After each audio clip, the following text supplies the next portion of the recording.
What happened in Bengal was not anti-waqf violence. It was anti-Hindu violence. And yet the fake and pseudo-media calls it anti-waqf violence. Why? Because they do not want to admit that there is an organized targeting and killing of Hindus in our country. That Haragovinda Das and his son Chandan Das were killed because they were Hindus. So that makes it organized anti-Hindu rioting. The victims are all Hindus, the victims are not Muslims. The ones who have had to leave Murshidabad are all Hindus and not Muslims. And this anti-waqf thing is at best a cover to try and make the organized violence against Hindus appear to be a sophisticated political protest. That is what Mamata Banerjee wants. That is what Rahul Gandhi wants.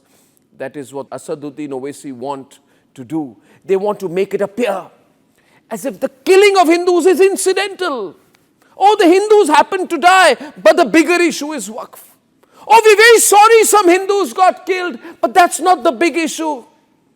The focus should be on the ostensible reason for the violence, which they want to make the real issue, which in this case becomes the assumed anti-Waqf protests. Like earlier it was anti-CA, anti-NRC. Oh yes, Hindus were killed during anti-CA protests, but these were political protests. We're very sorry some Hindus died. But no, we must not focus on the fact that Hindus are the victims and Hindus are being butchered. We must focus on technical issues regarding CA, NRC, and in this case, anti-Waqf. I am here to take on that Lutyens media, which lies to you. Because what they are saying is absolutely untrue. Has Owaisi or Mamata or Rahul Gandhi or in the All India Muslim Personal Law Board taken responsibility for the violence? Or for that matter, has any anti-Waqf amendment group done so? No. No, they have not taken responsibility for the violence. Then I want to ask these Lutyens channels with a 4-letter name, on what basis do you call this an anti-Waqf protest? Really? You don't want to accept the reality. And the reality is that this is pure demographic targeting and cultural targeting of Hindus. Biggest irony in India, where 82% Hindu population still exists, where there is over 80% majority. This is the way in which Hindus are being killed and targeted.